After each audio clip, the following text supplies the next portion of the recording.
Good morning, everyone. I made it to the third episode of Daily Dose, and it has been daily.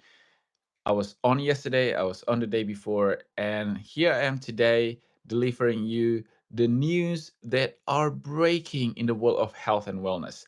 The first news that I have today for you is that red light therapy is everywhere. TikTok, Instagram says that it fixes everything, but does it actually work? I've read the studies, so you don't have to. Number one, does red light therapy work the way that it is purported to work?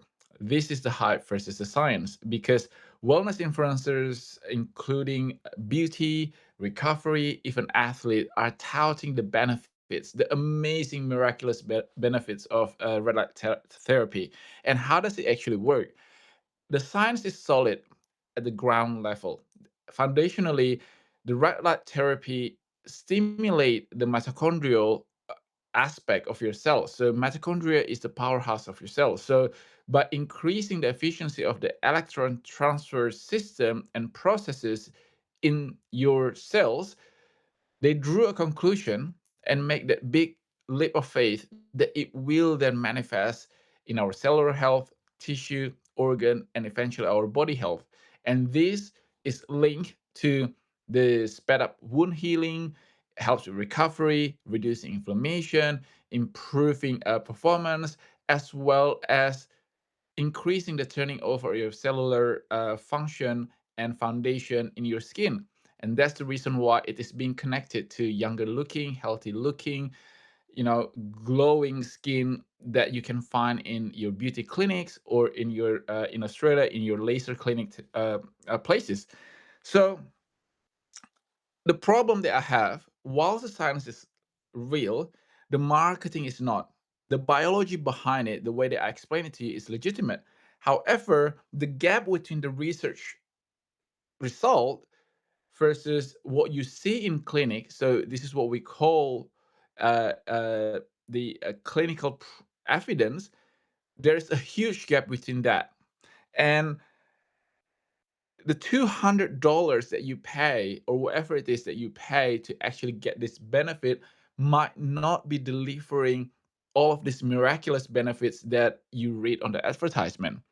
As a matter of fact, research have shown that when you actually get the sunlight in the morning or later the day when the UV index is not very high, your body is actually experiencing the same benefits that is being purported by the red light panel.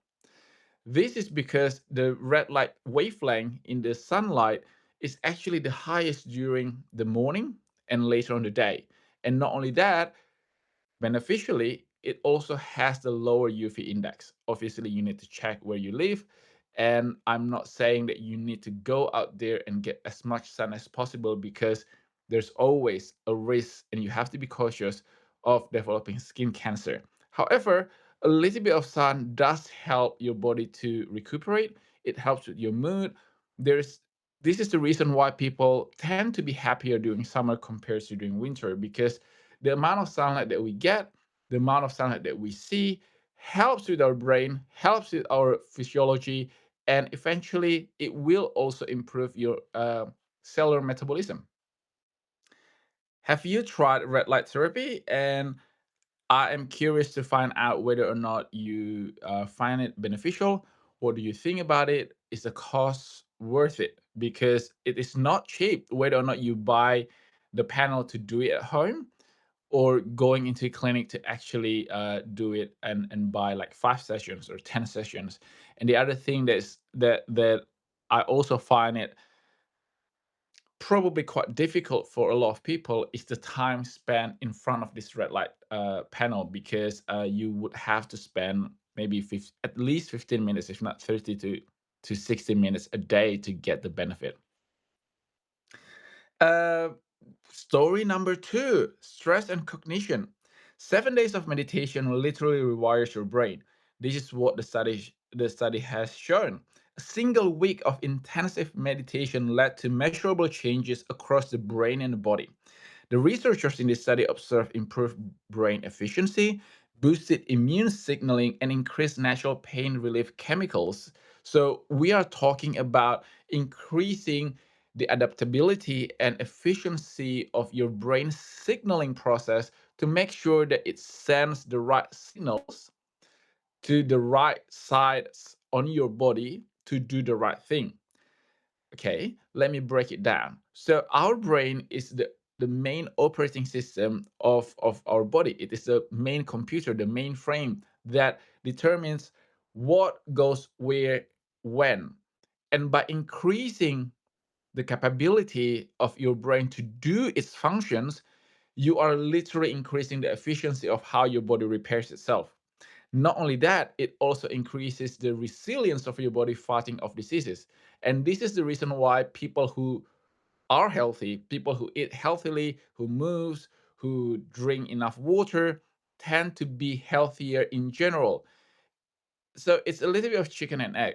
Obviously, you need to start off with a healthy habit, a healthy lifestyle, to then promote your health in general. But at the same time, even when healthy people fall sick, because sometimes it is just inevitable, their bounce back rate, their recovery period tend to be shorter compared to people who don't have a healthier lifestyle. So we all get sick.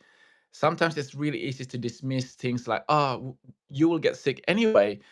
So why do you have to worry too much about what you do every day? Because when you get sick, you go to the doctor, you get antibiotics or antiviral, and you get your medication and you bounce back. Yes, but when you have a healthier baseline, you bounce back quicker. Your period of sickness is shorter. And not only that, once you recover from the infection, your body's chance and opportunity to adapt and capture and learn from the previous infection is actually higher. It means that your body learns how to protect itself, shield itself from the same or similar infection in the future. So it's all good. It is not something that is just mumbo jumbo that you need to be healthy today to be healthy tomorrow. It is literally grounded in science. But let's go back to these 7 days of meditation. I have to tell you, I am not someone who loves to meditate. I'm not someone who strongly believe in the science of meditation. Maybe because I'm an extrovert most of the time, maybe because I don't have a lot of patience. But when I when I get angry or I get upset or when I'm really really stressed, what I do is that I do the box breathing. That helps a lot. It helps me to step back and try to not make decision when you are angry or when you are highly emotional. Because what happens is that when you are highly emotional, when you're upset, when you're hungry, for example, or when you feel that you're so hot and sweaty, the circuit in your brain works slower and shorter. You literally will short circuit your brain in terms of making decisions that are not necessarily the best decision when your brain is under stress.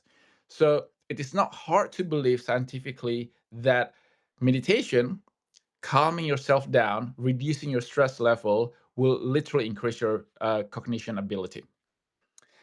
7 days, could you actually commit to it? I always say that always set a realistic target for you. For me, I know myself. I don't think I can do it 7 days straight, but perhaps I could. Start with being in the moment. So catch yourself when you are angry, when you're highly emotional, and take that 3 seconds, sort of kind of silence, step back. If you're in the middle of conversation, if you're in the middle of argument, perhaps say that, can we circle back? Give me some moment to think about it. I bet you will make a better decision when you're not angry. Okay, story number 3, genetics and longevity. Do you think people who are healthy are predisposed genetically to be healthy, or is it more of a nurture and habit rather than nature? Your genes control your lifespan. This is what a new study from the Weizmann Institute has found.